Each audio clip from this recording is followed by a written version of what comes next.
Сейчас мы находимся на съемках «Вопрос плюс ответ равно портрет». Лично я очень переживаю, потому что я участвую в этом проекте впервые. Ну а я не особо сильно переживаю, потому что я уже участвовала на этом проекте. Я вот тут второй раз, поэтому думаю, что все пройдет круто. Зовут Данил, и я снова на съемках передачи «Портрет». Сегодня к нам приезжают очень интересные гости, которые делают украшения, а также ведет тренинги. Ее имя Гульнара Нафикова. Привет, меня зовут Мадина, и я пригласила своего одноклассника на Всем портрет. привет, меня зовут Артем. И, пользуясь случаем, хочу передать привет Захаре Хативне и своим одноклассникам. Рисуем мы, конечно, худо, но зато любим поговорить. Очень. Ваш портрет когда-нибудь писали? Нет. Какого вопроса вы боитесь? Я открыта ко всем вопросам.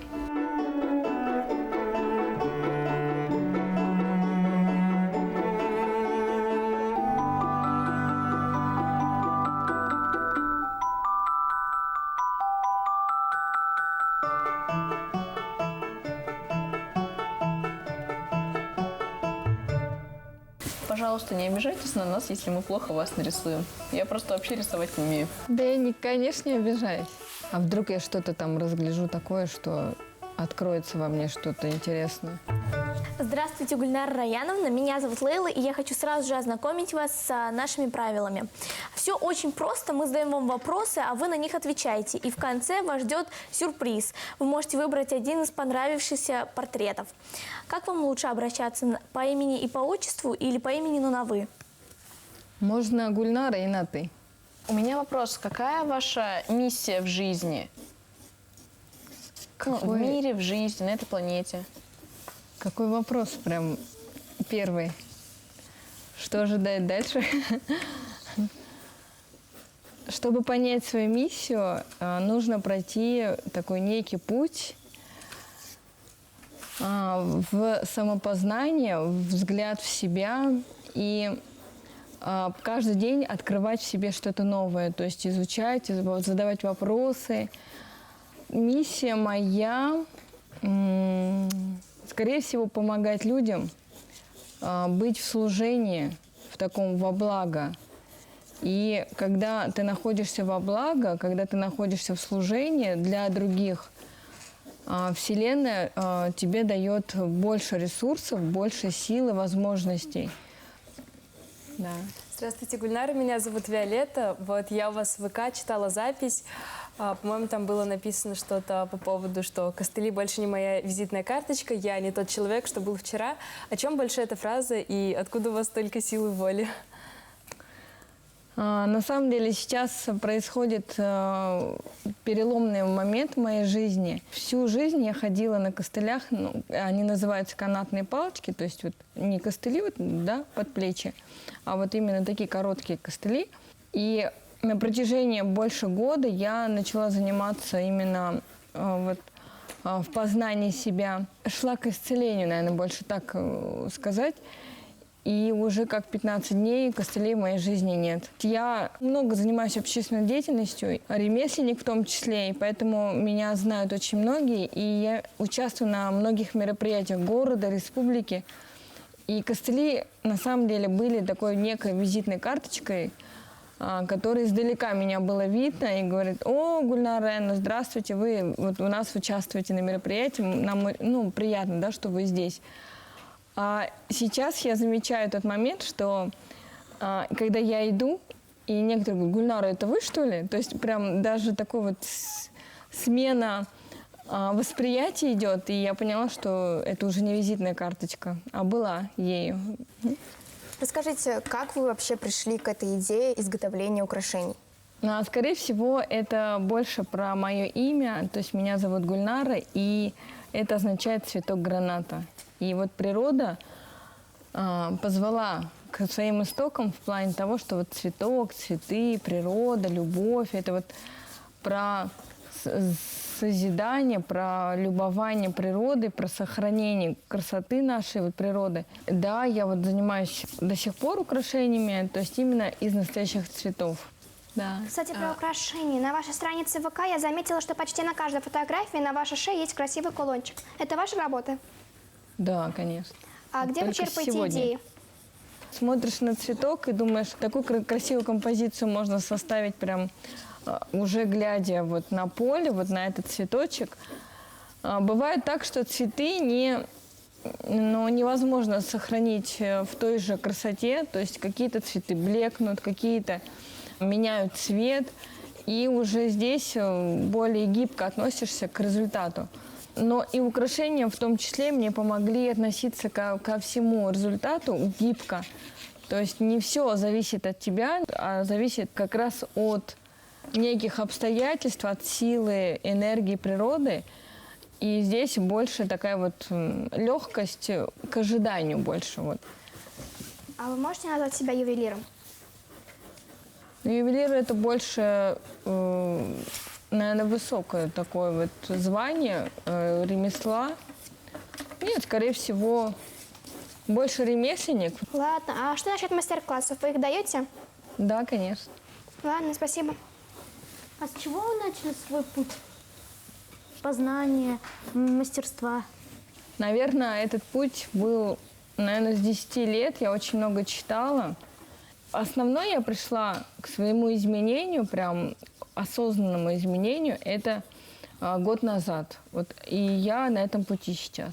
Где вы черпаете энергию? Есть ли у вас такое своеобразное место силы? Я очень люблю путешествовать. Я за рулем и люблю ездить по Башкирии, по городу. Место силы вот на данный период это больше, наверное, Аркаим. То есть я вот туда уже несколько раз ездила, и вот он мне помог трансформироваться больше. А места силы и по городу есть. Возле воды люблю находиться. Когда энергия вот снижается, я обязательно еду к воде, неважно куда, на Белую, на набережную. Вот на Сагит-Агише есть пруд, да, он вроде бы маленький, но мне достаточно смотреть, любоваться водой. И вот эта вот гармония, водная гладь, она вот переходит в меня. И еще недавно я осознала такой момент, что вот представьте речку, бурную речку, да, сверху, как бы внешне, там корабли плывут, там ветер. То есть внешне, наверху вода всегда такая вот бурлящая, и всегда она реагирует на внешнее воздействие. А в глубине, если нырнуть, там такая тишина, даже достаточно глаза закрыть и к себе внырнуть, там ресурсы все. Еще один вопрос. Вы любите плавать? Я не умею плавать. Да. Сфера вашей деятельности сейчас очень популярна среди молодежи. Что вы могли бы посоветовать новичкам? Если что-то хочется, если что-то, какая-то идея возникает, никуда не смотреть, идти только прямо в свою идею, никого не слушать. Что такое идея? Это вот прям мурмур, да? Вот тут вот прям так хорошо, прям до мурашек. Вот туда надо идти обязательно. А вот как лучше принимать решения от сердца или больше принимать решения головой? И как вы обычно делаете это? Если у тебя склад ума логический, то от головы может быть лучше. А если ты все же интуицию слушаешь, то интуиция поможет 100%. А вы как обычно делаете? Я интуицией иду. Мне интуиция очень помогает по жизни. И даже когда пандемия, вот тогда, вот в 2020 году пандемия началась, у меня был магазин. Этому проекту 9 лет исполнилось на тот момент. Уникарт – это уникальные истории, уникальные изделия. Это объединение мастеров-ремесленников, которые находятся именно на дому. У них нет возможности выходить из дома. Я представляла их на рынке, то есть я забирала их изделия, продавала их на рынке. То есть это и был магазин, и ярмарки, и так далее. То есть сейчас на данный момент Уникарт закрыт. И интуиция мне подсказала закрывать. То есть за 2 недели до закрытия торгового центра я успела закрыть магазин свой. А если касательно идей, например, постоянно мучают какие-то сомнения, то что стоит сделать? Сомнения, они тоже для чего-то даются. То есть можно спросить, можно выстроить план, а можно даже записать плюсы и минусы этой идеи для себя. А можно послушать, что внутри говорит. А надо мне туда или не надо? Это вот прям как это вот как мур-мур. Если я пойду туда, что будет? И если я не пойду туда, то есть мы иногда же возможность теряем и говорим, эх, жалко, что я не сделала вот это. То есть вот это сожаление, чтобы не было. А так сомнения, они такой, наверное, больше про подумать, про осознать. Кто вас вдохновлял, вдохновляет? В юности, в детстве меня вдохновляла, конечно же, мама моя. То есть я приобрела заболевание свое очень рано, в раннем возрасте.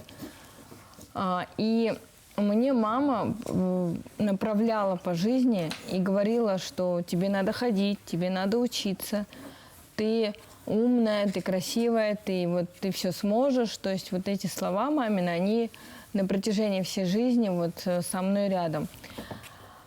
Сейчас уже у меня очень много учителей, у меня очень много наставников, которые помогают мне идти по жизни, даже вот помогают трансформироваться. И вот сейчас перелом такой, переходной момент, переходной период у меня, когда вот костылей нет в моей жизни.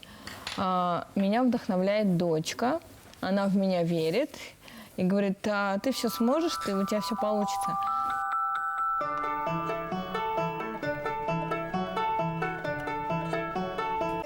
На самом деле сейчас происходит переломный момент в моей жизни. На протяжении больше года я начала заниматься именно в познании себя. Шла к исцелению, наверное, больше так сказать. Уже как 15 дней костылей в моей жизни нет. Какая ситуация помогла вам стать сильнее? Наверное, я каждый день создаю такие условия для себя, когда я выхожу из зоны комфорта. И я каждый день расту, каждый день меняюсь. Иногда искусственно создаю себе условия, когда я становлюсь лучше. То есть стараюсь идти в развитие каждый день. Не ответила? Да. Ответила? Да. Ага. Так как вы психолог, ваши друзья боятся быть раскрытыми как книга? Передо мной? Да.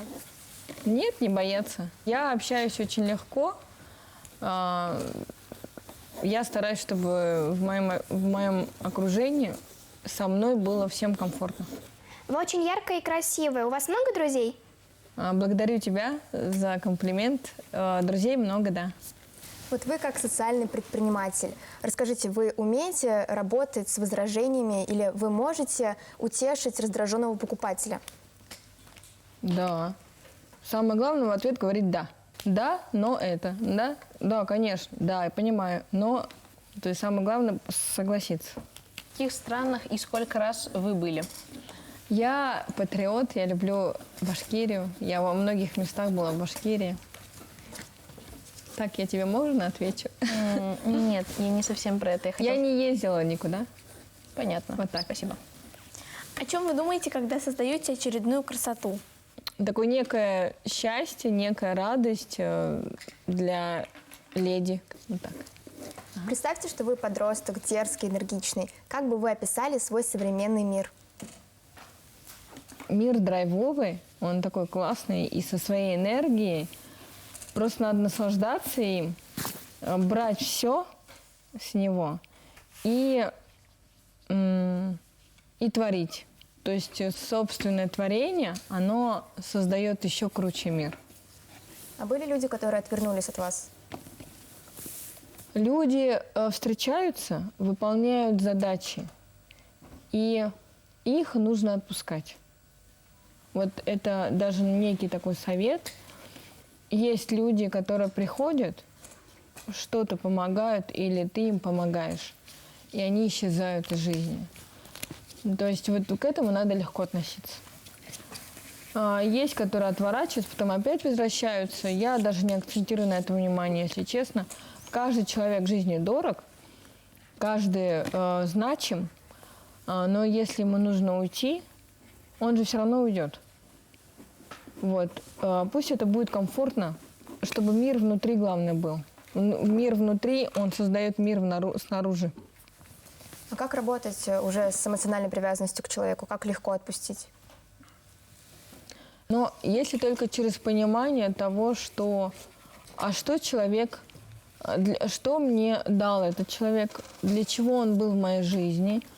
Вот есть же гармоничная привязанность, а есть токсичная привязанность. Это когда такая вот боль и не хочется отпускать человека, это уже токсично. То есть ты сама себя отравляешь, да?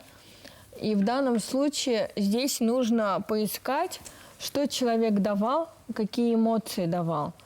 И где эти же самые эмоции найти в других источниках. Вот когда мы питаемся вот из других источников те же самые эмоции, тогда человек отпускается. Вот, наверное, вот так лучше ответить. Угу. Вы смотрели мультик «Цветик-семицветик»? Да. А если бы у вас был такой цветок, то что бы вы загадали? Там 7 желаний, да? Да. Ох, какие вы вопросы задаете. На каждый вопрос, на каждое желание есть свой ответ. И он всегда кроется внутри. То есть все желания, все вопросы, они внутри имеются ответы на все вопросы. Здоровье близких.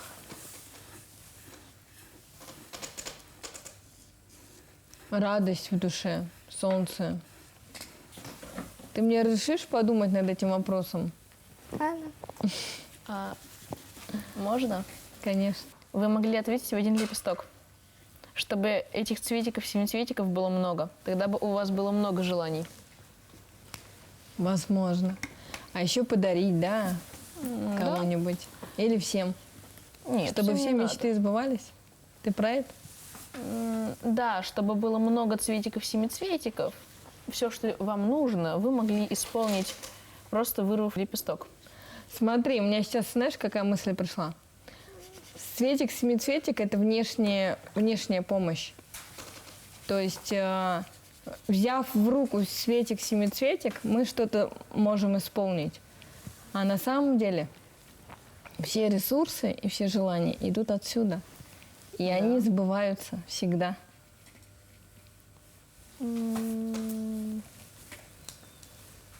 Возможно, поэтому у меня и ответы быстро не пришли. Вот что именно задавать, какие вопросы. Потому что в каждый период жизни мы приходим к определенному желанию, к исполнению желаний.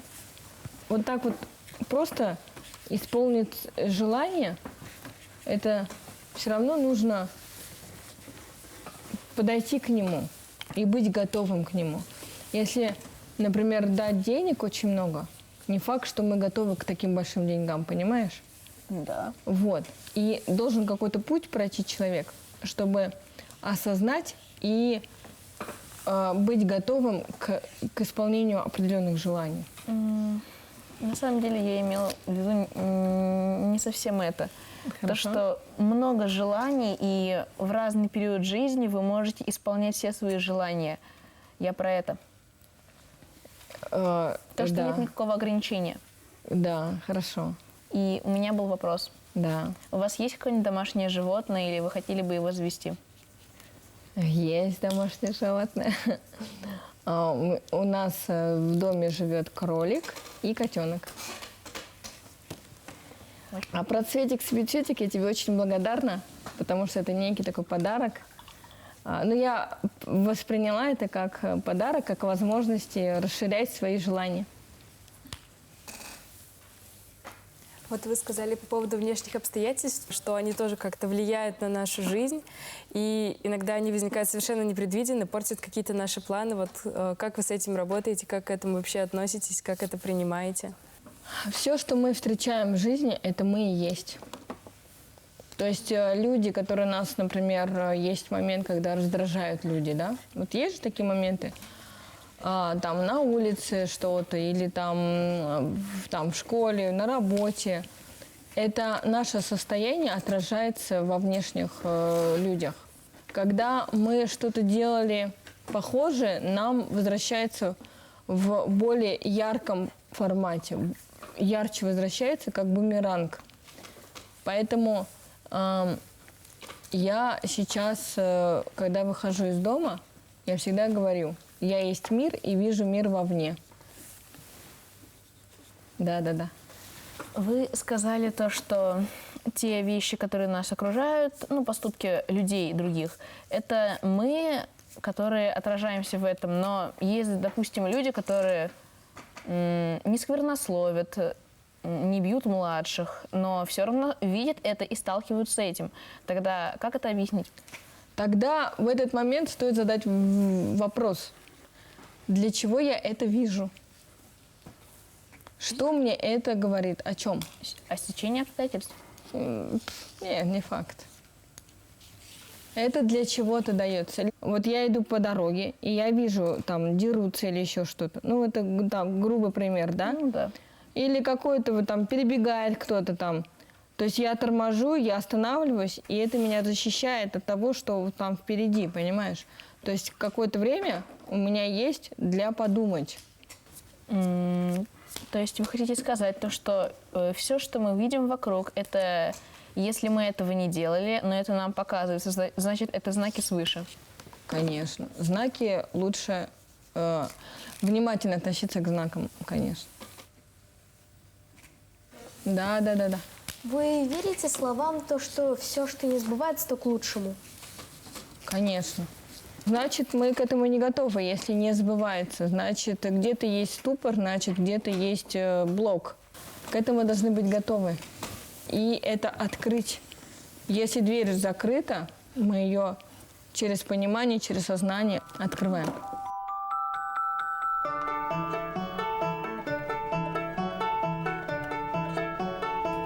Мир драйвовый, он такой классный и со своей энергией.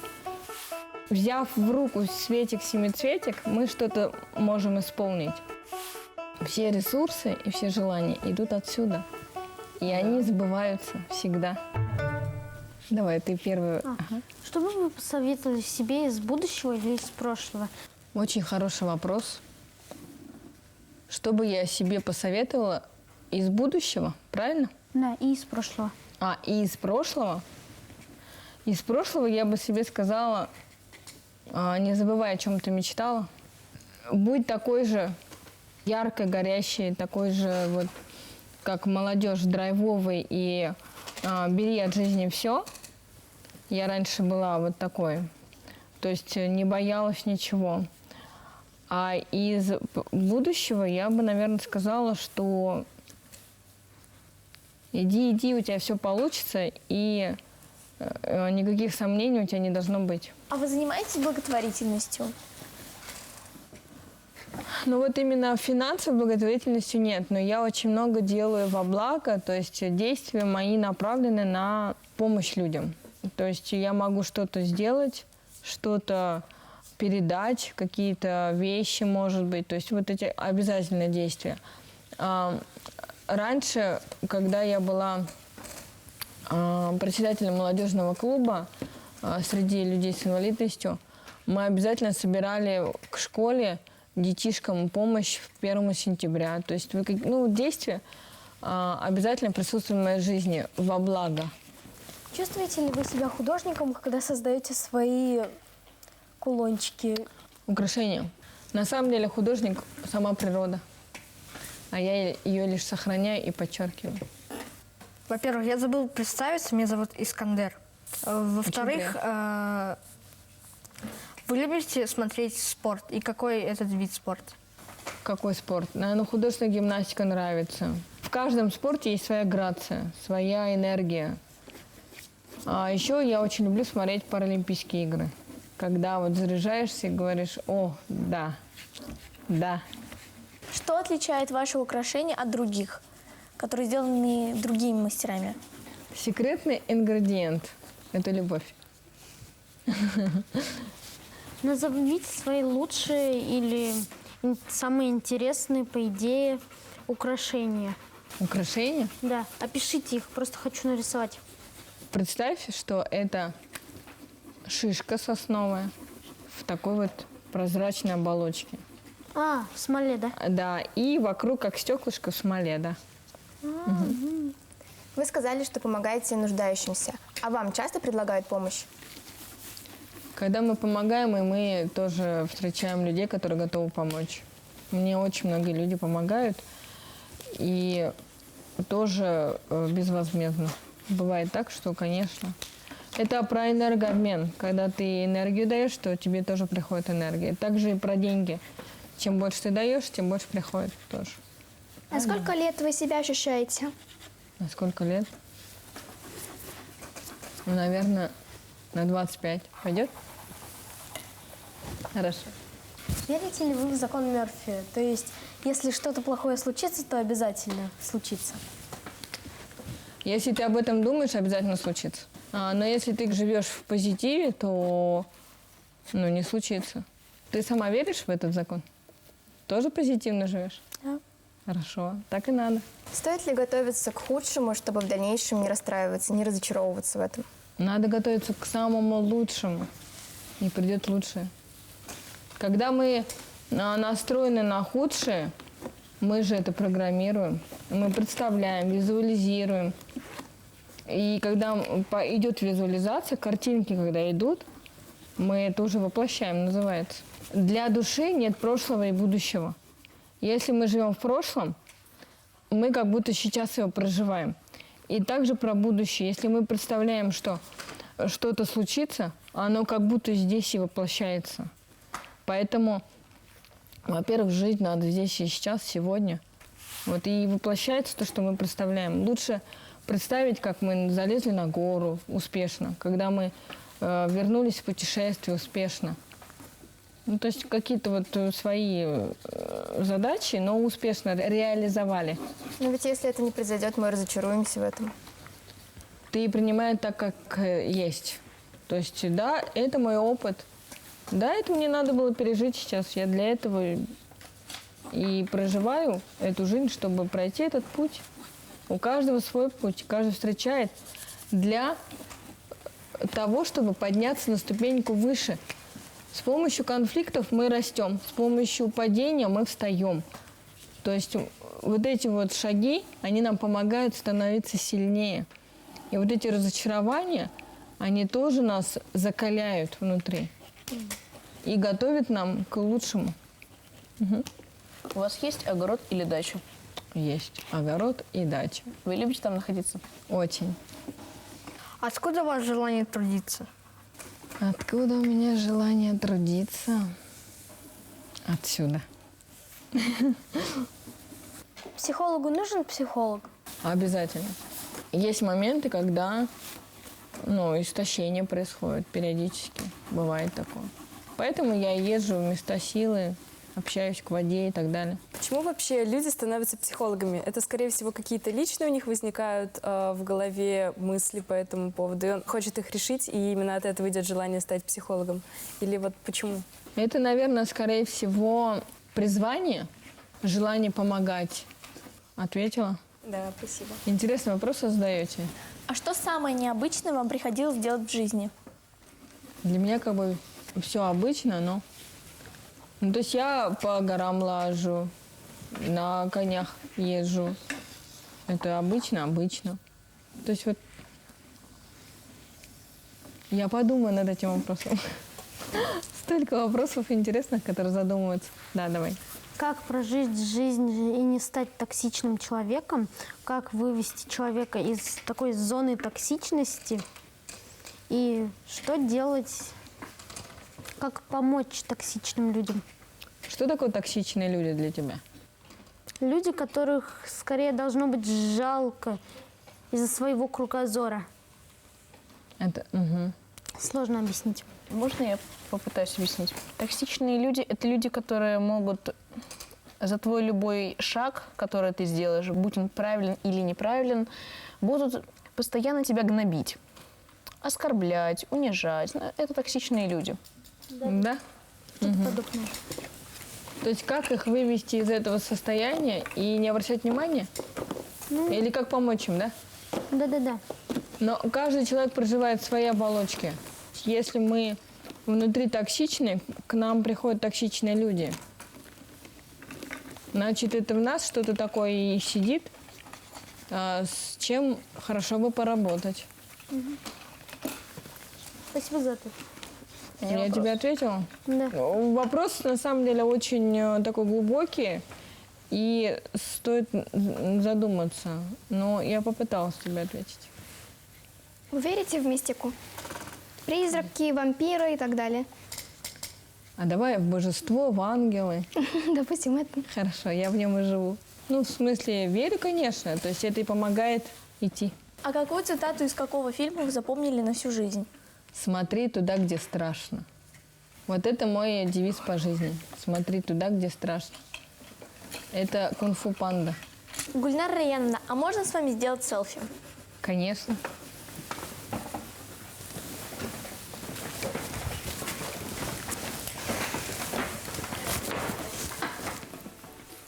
Мне надо сфотографировать? А, нет? Я сфотографировала.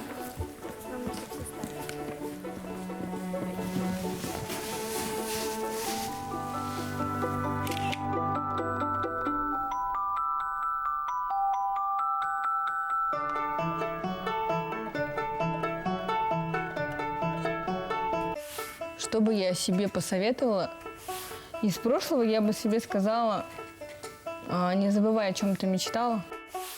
Будь такой же, вот как молодежь, драйвовый, и бери от жизни все. Гульнара, какого цвета для вас счастье? Наверное, зелень. Зеленый. Зеленый. Зелень Травы. травы, деревьев. Да. Гармония такая. Гульнара, спасибо большое за ответы на наши вопросы. Нам было очень интересно.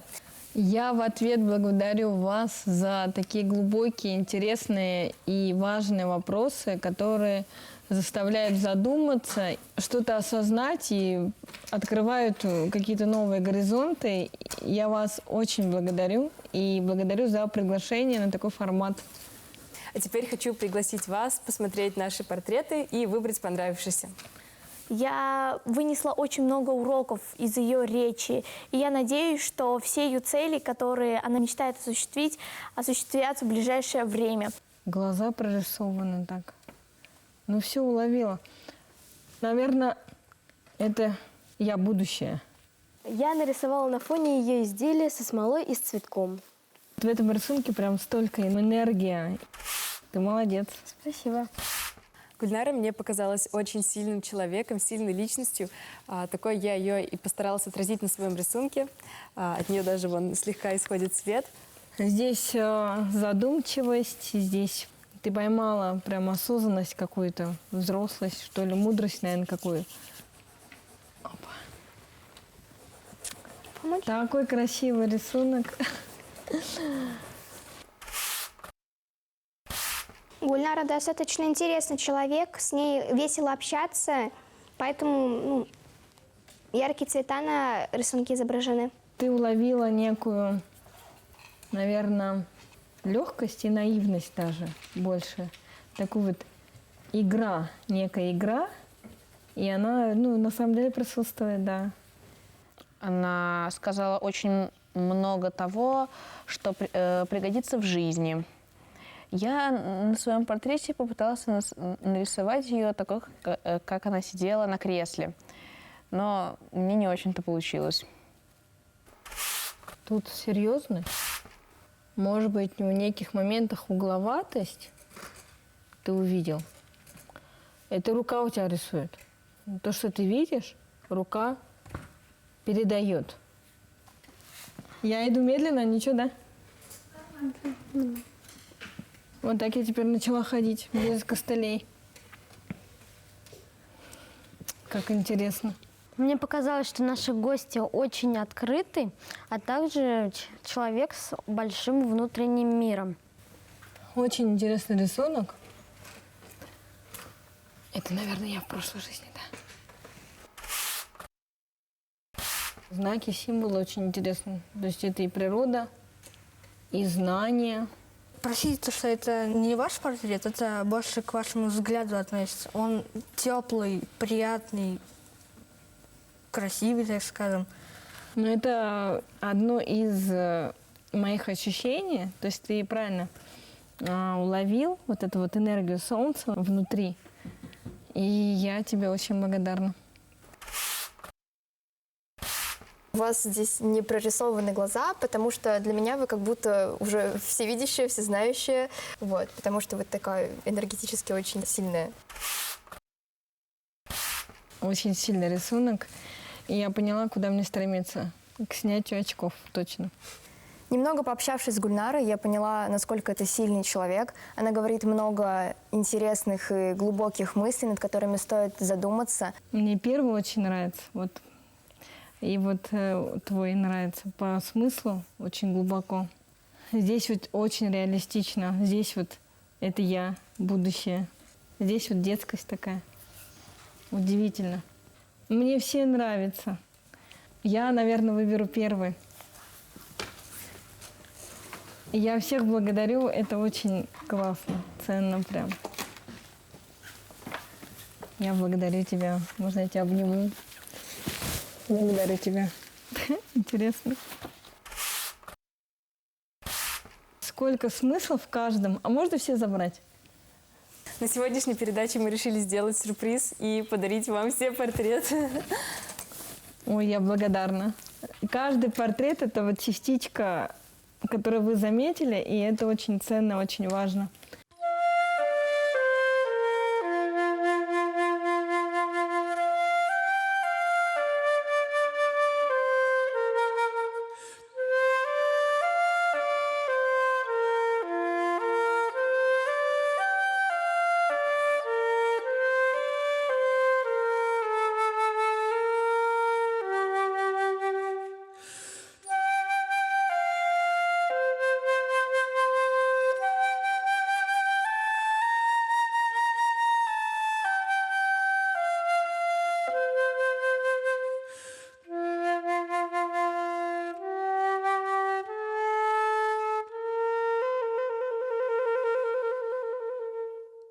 Всего вам самого замечательного, ребят.